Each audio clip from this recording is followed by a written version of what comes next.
जय सिया राम मित्रों, आप सभी का स्वागत है आपके अपने YouTube चैनल पर। और आज के वीडियो में हम प्रारंभ करने वाले हैं। देखिए, पिछले वीडियो में दोहा नंबर 4 तक सुंदरकांड हो गया था। अब हम प्रारंभ करेंगे इसके आगे। तो आइए प्रारंभ करते हैं। प्रबिसी नगर की जय सब काजा, हृदय राखी कोसलपुर राजा। गरल सुधारिपु करहि मिताई, गोपद सिंधु अनल सितलाई। अयोध्यापुरी के राजा श्री रघुनाथ जी को हृदय में रखे हुए नगर में प्रवेश करके सब काम कीजिए। उसके लिए विष अमृत हो जाता है, शत्रु मित्रता करने लगते हैं, समुद्र गाय के खुर के बराबर हो जाता है और अग्नि में शीतलता आ जाती है। तो कभी भी घर के बाहर जाएं और किसी नए नगर में प्रवेश कर रहे हैं या किसी काम से जा रहे हैं तो इस चौपाई को अवश्य ही पढ़ें। गरुड़ सुमेरु रेणु समताही, राम कृपा करि चितवा जाहि। अति लघु रूप धरऊ हनुमाना, पैठा नगर सुमिरि भगवाना। और हे गरुड़ जी, सुमेरु पर्वत उसके लिए रज के समान हो जाता है, जिसे श्री रामचंद्र जी ने एक बार कृपा करके देख लिया। तब हनुमान जी ने बहुत ही छोटा रूप धारण किया और भगवान का स्मरण करके नगर में प्रवेश किया। मंदिर मंदिर प्रति करी शोधा, देखे जहाँ तहाँ अगणित जोधा। गयौ दसानन मंदिर माही, अति विचित्र कही जात सो नाही। उन्होंने एक एक महल की खोज की, जहाँ तहाँ असंख्य योद्धा देखे। फिर वे रावण के महल में गए। वह अत्यंत विचित्र था, जिसका वर्णन नहीं हो सकता। शयन किए देखा कपिते ही, मंदिर महु न दीखी बय देही। भवन एक पुनि दीख सुहावा, हरि मंदिर तहाँ भिन्न बनावा। हनुमान जी ने रावण को शयन किए देखा, परंतु महल में जानकी जी नहीं दिखाई दी। फिर एक सुंदर महल दिखाई दिया। वहाँ भगवान का एक अलग मंदिर बना हुआ था। उस महल में भगवान का मंदिर बना हुआ था। रामायुध अंकित ग्रह, शोभा बरनि न जाय। नव तुलसी का वृंद तहाँ, देखी हरस कपिराय। वह महल श्री राम जी के आयुध, आयुध का अर्थ होता है अस्त्र शस्त्र, तो श्री राम जी के आयुध हैं धनुष बाण के चिन्हों से अंकित था। उसकी शोभा वर्णन नहीं की जा सकती। वहाँ नवीन नवीन तुलसी के वृक्ष समूहों को देखकर कपिराज श्री हनुमान जी हर्षित हुए। तो लंका निश्चर निकर निवासा, यहाँ कहाँ सज्जन कर बासा। मनमहु तर्क करें कपिलागा, ते ही समय विभीषण जागा। लंका तो राक्षसों के समूह का निवास स्थान है, यहाँ सज्जन का निवास कहाँ। हनुमान जी मन में इस प्रकार के तर्क करने लगे। उसी समय विभीषण जी जागे। देखिए, लंका में तो राक्षस रहते हैं, वहाँ पर भगवान का ऐसा कौन सा भक्त है जो रहता है, ऐसा अपने मन में विचार करने लगे श्री हनुमान जी। राम राम तहि सुमिरन कीन्हा, हृदय हरस कपि सज्जन चीन्हा। एहि सन हटि करिहउँ पहिचानी, साधु ते होय ना कारज हानि। उन्होंने अर्थात विभीषण जी ने राम नाम का स्मरण किया। हनुमान जी ने उन्हें सज्जन जाना और हृदय में हर्षित हुए। जब विभीषण जी ने श्री राम नाम का उच्चारण किया तो हनुमान जी समझ गए अवश्य ही ये कोई भक्त हैं। तो हनुमान जी ने विचार किया कि इनसे हट करके अपनी ओर से ही परिचय करूंगा, क्योंकि साधु से कार्य की हानि नहीं होती। अगर आप किसी साधु को कुछ भी बता देते हैं तो उसका लाभ ही होता है, हानि नहीं होती है। विप्र रूप धरि बचन सुनाए, सुनत विभीषण उठी तहाँ आए। करि प्रणाम पूछी कुशलाई, विप्र कहूँ निज कथा बुझाई। कि तुम हरिदासन महा कोई, मोरे हृदय प्रीति अति होई। कि तुम राम दीन अनुरागी, आयहु मोहि करन बड़ भागी। ब्राह्मण का रूप धरकर हनुमान जी ने उन्हें वचन सुनाए। सुनते ही विभीषण जी उठकर वहां आए, प्रणाम करके कुशल पूछी और कहा कि हे ब्राह्मण देव, अपनी कथा समझा कर कहिए। मतलब हनुमान जी ने उनको जब पुकारा तो विभीषण जी चलकर आए और पूछे कि हे ब्राह्मण देव, मतलब ब्राह्मण के रूप में थे हनुमान जी। तो विभीषण जी ने कहा कि आप कौन हैं। मतलब ऐसा परिचय उनका पूछा। क्या आप हरिभक्तों में से कोई हैं? क्योंकि आपको देखकर मेरे हृदय में अत्यंत प्रेम उमड़ रहा है। अथवा आप दीनों से प्रेम करने वाले स्वयं श्री राम जी ही हैं, जो मुझे बड़भागी बनाने के लिए घर बैठे दर्शन देकर कृतार्थ करने के लिए आए हैं। तब देखिए हनुमान जी क्या कहते हैं। तब हनुमंत कहीं सब राम कथा निज नाम, सुनत जुगल तन पुलक मन, मगन सुमेरी गुण ग्राम। तब हनुमान जी ने श्री रामचंद्र जी की सारी कथा कहकर अपना नाम बताया। सुनते ही दोनों के शरीर पुलकित हो गए और श्री राम जी के गुण समूहों का स्मरण करके दोनों के मन प्रेम और आनंद में मगन हो गए। सुनहु पवन सुत रहनी हमारी, जिमि दस नहीं बहु जीभ बिचारी, तात कबहु मोहि जानी अनाथा, करी हहीं कृपा भानुकुल नाथा। तब विभीषण जी ने कहा, हे पवन पुत्र, मेरी रहनी सुनिए। मैं यहाँ वैसे ही रहता हूँ जैसे दांतों के बीच में बेचारी जीभ रहती है। हे तात, मुझे अनाथ जानकर सूर्य कुल के नाथ श्री रामचंद्र जी क्या कभी मुझ पर कृपा करेंगे? तामस तनु कछु साधन नाही, प्रीति न पद सरोज मन माही, अब मोहि भा भरोस हनुमंता, बिनु हरि कृपा मिलहि नहीं संता। मेरा तामसी शरीर है, अर्थात राक्षसी शरीर है, तो मेरे पास तो कोई साधन ही नहीं है, क्योंकि शरीर ही भगवान को पाने का साधन होता है। तो कुछ बनता नहीं, और ना मन में श्री रामचंद्र जी के चरण कमलों में प्रेम ही है। प्रेम तो है, परंतु वो स्वीकार नहीं कर रहे हैं कि प्रेम है, क्योंकि जो वास्तव में साधु होते हैं वो ये स्वीकार ही नहीं करते हैं कि मैं बहुत बड़ा भक्त हूँ। परंतु हे हनुमान जी, अब मुझे विश्वास हो गया कि श्री राम जी की मुझ पर कृपा है, क्योंकि हरि की कृपा के बिना संत नहीं मिलते। जौ रघुवीर अनुग्रह कीन्हा, तो तुम मोहि दरसु हटि दीन्हा, सुनहु विभीषण प्रभु कै रीति, करहि सदा सेवक पर प्रीति। जब श्री रघुवीर जी ने कृपा की है, तभी तो आपने मुझे हट करके अर्थात अपनी ओर से ही दर्शन दिए हैं। हनुमान जी ने कहा, हे विभीषण जी सुनिए, प्रभु की यही रीति है, वे सेवक पर सदा प्रेम ही किया करते हैं। जब तक भगवान की कृपा नहीं होती है, तब तक संतों के दर्शन नहीं हो सकते। कहाऊं कवन में परम कुलीना, कपि चंचल सब ही विदीना, प्रात ले जो नाम हमारा, तेहि दिन ताहि न मिले आहारा। अब हनुमान जी देखिए कह रहे हैं, ये हनुमान जी का बड़प्पन है। भला कहिए मैं ही कौन बड़ा कुलीन हूँ, जाति का चंचल वानर हूँ और सब प्रकार से नीच हूँ।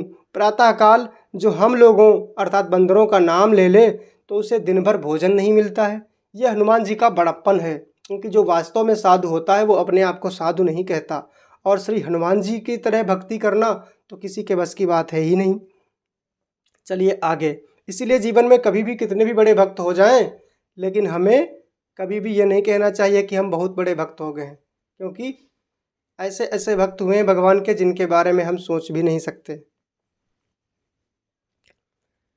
असमय अधम सखा सुन, मोहू पर रघुवीर, किन्हीं कृपा सुमेरी, गुण भरे बिलोचन नीर। हे सखा सुनिए, मैं ऐसा अधम हूँ, पर श्री रामचंद्र जी ने तो मुझ पर भी कृपा ही की है। भगवान के गुणों का स्मरण करके हनुमान जी के दोनों नेत्रों में प्रेमाश्रुओं का जल भर आया।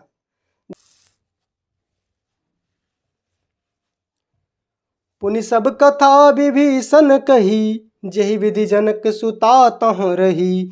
तब हनुमंत कहा सुन भ्राता, देखी चाहूं जानकी माता।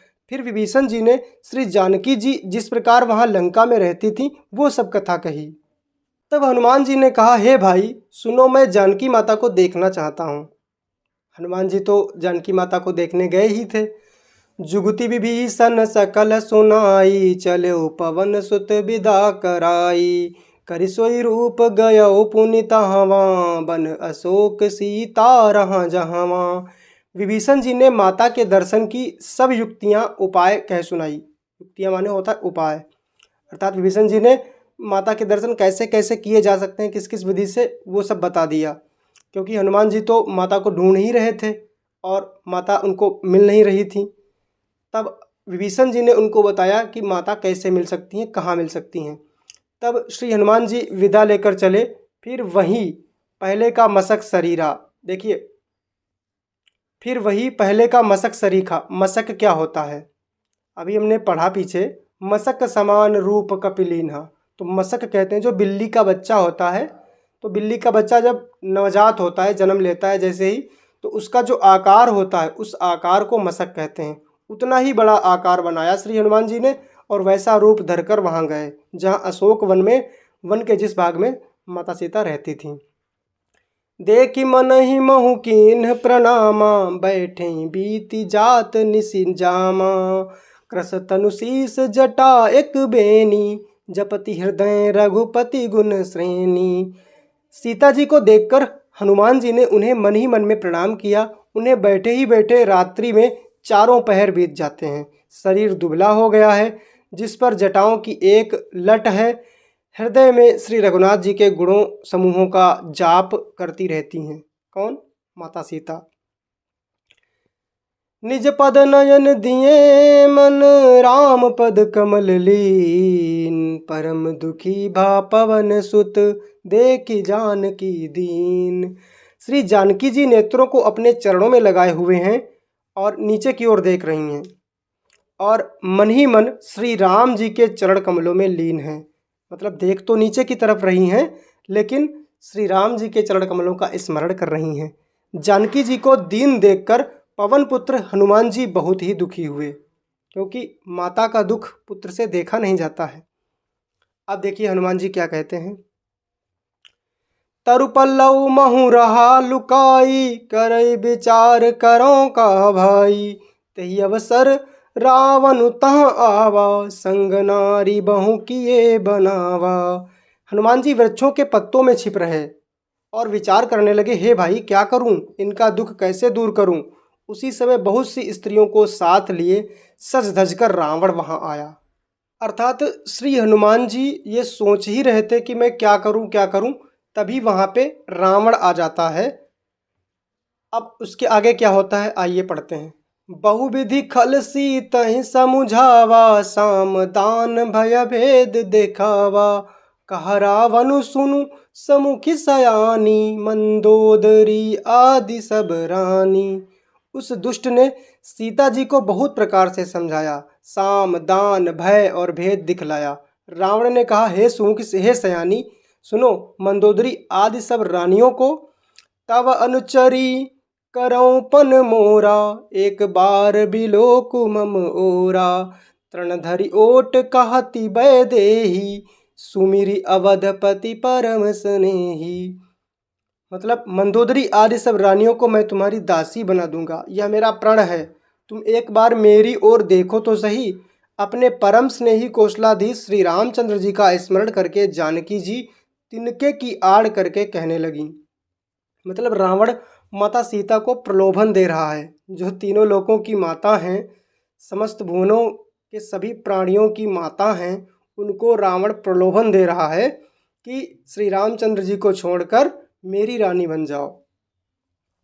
सुनु दस मुख खद्योत प्रकाशा, कबहू कि नलनी करई विकासा।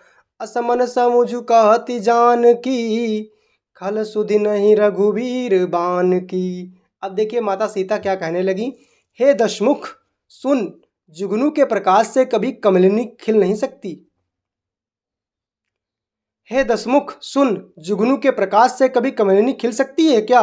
जानकी जी फिर कहती हैं, तू अपने लिए भी ऐसा ही मन में समझ ले। रे दुष्ट, तुझे श्री रघुवीर के बाण की खबर नहीं है। माता सीता कह रही हैं कि तू मुझे जो आंखें दिखा रहा है ना, अभी तू श्री रामचंद्र जी को अच्छी तरह से जानता नहीं है। सठ सुने हरि आन ही मोही, अधम निलज्ज लाज नहीं तोही। रे पापी, तू मुझे सूने में हर लाया है, अर्थात वहां पर कोई नहीं था, मैं अकेली थी। रे अधम निर्लज्ज, तुझे लज्जा नहीं आती। आपू ही सुन खद्योत सम, राम ही भानु समान। परस बचन सुनि काढ़ियसी, बोला अति खिसियान।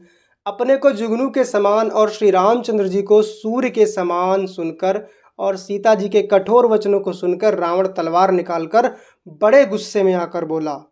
मतलब सीता जी ने रावण को जुगनू कहा और श्री रामचंद्र जी तो भानु के समान है ही, क्योंकि सारा प्रकाश जो इस जगत में और अन्य जगतों में जो कुछ दिखाई दे रहा है और जो नहीं दिखाई दे रहा है वो सारा प्रकाश श्री रामचंद्र जी का ही तो है। सीता तय मम कृत अपमाना, कटिहऊँ तव सिर कठिन कृपाना, नाहित सपदि मानु मम बानी, समुखी होती न त जीवन हानि। सीता, तूने मेरा अपमान किया है, मैं तेरा सिर इस कठोर कृपाल से काट डालूंगा, नहीं तो अब भी जल्दी मेरी बात मान ले हे सुमुखी, नहीं तो जीवन से हाथ धोना पड़ेगा। अब रावण माता सीता को भय दिखा रहा है कि अगर तूने अब भी बात नहीं मानी तो मैं तुझे मार डालूंगा, ऐसा रावण कह रहा है माँ सीता से। श्याम सरोज दाम सम सुंदर, प्रभु भुज करि कर सम दस कंधर, सोभुज कंठ की तव असि घोरा, सुनु सठ अस प्रवान पन मोरा।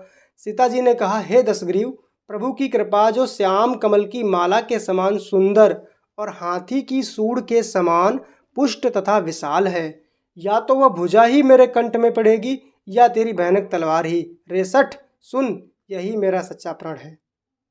चंद्रहास हरु मम परितापम, रघुपति बिरह अनल संजातम, शीतल निशित वह शिवर धारा, कह सीता हरु मम दुख भारा।